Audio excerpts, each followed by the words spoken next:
So in this BTCC tutorial, I will be showing you how to buy stocks here on BTCC.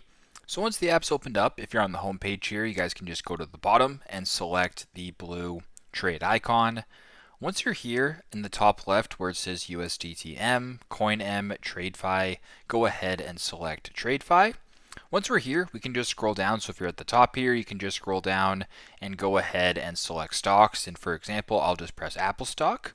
So once you have the stock selected, you can go to the top where it says stocks, press on it, then you can slide this all the way to the right to where it says stocks right here, and you can select a stock that is being traded. So a lot of big companies here, there's Apple, there's Amazon, Costco, Google, Meta, Microsoft, etc. So for example, I will just stick with Apple.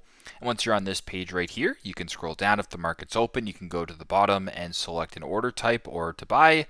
You can go ahead, proceed that way, and just kind of go from there. So that is how you guys can buy stocks here on BTCC. Thanks again for watching, and hope this helps.